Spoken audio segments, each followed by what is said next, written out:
Hello friends, તમારું સ્વાગત છે મારા કિચનમાં। તો આજે આપણે બનાવીશું રગડા પૂરી કે રગડા પાણીપુરી। જો તમે હજી સુધી અમારી ચેનલને સબસ્ક્રાઇબ ન કરી હોય તો સબસ્ક્રાઇબ કરો અને આવા જ નવા વિડીયોની રેસીપી માટે તમે બેલ આઇકન બટનને પ્રેસ કરો। જો તમે આ રીતે રગડા પાણીપુરી ક્યારેય ન બનાવી હોય તો તમે આ રેસીપી જરૂરથી ટ્રાય કરજો। તો ચાલો બનાવીએ। તો તેના માટે મેં અહીંયા 1 કપ જેટલા સફેદ વટાણા આવે તે લીધેલા છે। તેને 6 થી 7 કલાક માટે પલાળીને મેં લીધેલા છે અને 3 મીડિયમ બટેટાને આ રીતે કટ કરીને લીધેલા છે તે પણ નાખી દઈશું અને બટેટા અને વટાણા ડૂબે એટલું પાણી નાખીશું અને સ્વાદ પ્રમાણે મીઠું નાખીશું અને 1 ચમચી જેટલી હળદર નાખીશું અને 4 વિસલ કરી લઈશું। પહેલા 1 વિસલ હાઈ ફ્લેમ ઉપર અને પછી 3 વિસલ સ્લો ફ્લેમ ઉપર કરી લેવાની। હવે આમલીનું પાણી બનાવીશું। તો તેના માટે મેં અહીંયા અડધા કપ જેટલી આમલી અને 1 કપ જેટલો ગોળ લીધેલો છે। તો તેને ઉકાળી લઈશું। તેમાં 1 ગ્લાસ જેટલું પાણી નાખીને તેને ઉકાળી લઈશું।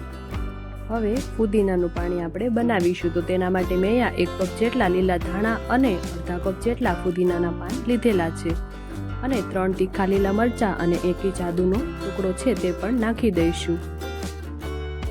અડધી ચમચી મીઠું અને 1 લીંબુનો રસ છે તે પણ નાખી દઈશું।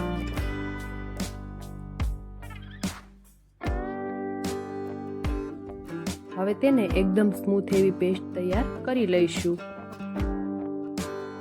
આ પેસ્ટ બનાવતી વખતે તેમાં બરફના ટુકડા નાખવાથી તેનો ગ્રીન કલર જળવાઈ રહે છે। હવે તેમાં 1 ચમચી જલજીરા, 1 ચમચી પાણીપુરીનો મસાલો, અડધી ચમચી મીઠું, 1 ચમચી સંચળ અને 1 લીટર પાણી નાખીને આપણે બધું જ સારી રીતે મિક્સ કરીશું। પાણી અહીંયા મેં ઠંડુ લીધેલું છે। તમે ઠંડુ પાણી અને બરફનો ઉપયોગ કરશો તો તમારો પાણીનો કલર જળવાઈ રહે છે।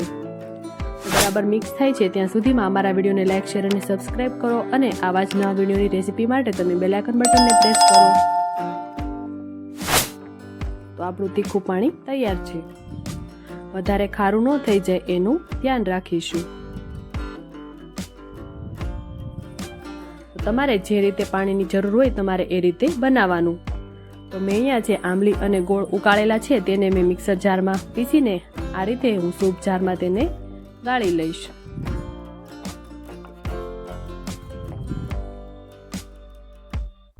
તો આ રીતે ગાળવાથી જે આંબલીના છોતરા છે તે પણ નીકળી જશે। તો આપણું ખાટું મીઠું પાણી તૈયાર છે। હવે તેને બરાબર મિક્સ કરી લઈશું। તો આ રીતે બહુ જાડું પણ નહીં અને બહુ પતલું પણ નહીં એવું મેં રાખેલું છે। હવે તેમાં સ્વાદ પ્રમાણે મીઠું નાખીને બરાબર મિક્સ કરીશું। આમાં મેં કોઈ પણ બીજા મસાલા નથી કરેલા।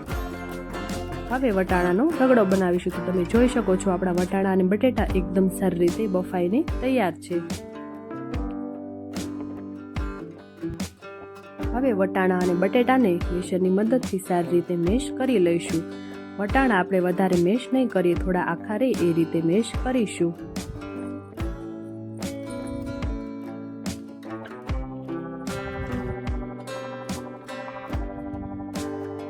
તો આ રીતે એકદમ સારી રીતે મેશ કરી લેવાનું। હવે તેમાં 1 ચમચી શેકેલું જીરું, 1 ચમચી ધાણા જીરું પાવડર, અડધી ચમચી હિંગ અને 1 થી 1.5 ગ્લાસ જેટલું મેં પાણીને ઉકાળીને રાખેલું હતું તે પણ નાખી દઈશું। તો હું આ રીતે એકદમ સિમ્પલ રીતે રગડો બનાવી રહી છું અને જો તમારે વઘાર કરીને બનાવવો હોય તો તમે એ રીતે પણ બનાવી શકો છો। અને વઘાર કરીને તેમાં મીઠા લીમડાના પાન અને આદુ મરચાં લસણની પેસ્ટ અને જીરું નાખીને પણ તમે એ રીતે વઘાર કરીને પણ બનાવી શકો છો। સારીની પાણીપુરી પણ ભૂલી જાવ તેવી આ રગડા પૂરી તૈયાર છે। તો તેના માટે આપણે હવે પૂરીમાં પહેલા રગડો નાખીશું। તમારે જે રીતે ખાવો હોય તમારે એ રીતે નાખવાનો। તો હું અહીંયા 1 ચમચી જેટલો રગડો નાખી રહી છું અને હવે તેમાં ઝીણા સમારેલા કાંદા નાખીશું અને જે આપણે તીખું પાણી અને ગળ્યું પાણી બનાવેલું છે તે પણ નાખીશું અને ઉપરથી ઝીણી સેવ પણ નાખીશું। તૈયાર છે રગડા પૂરી કે રગડા પાણીપુરી।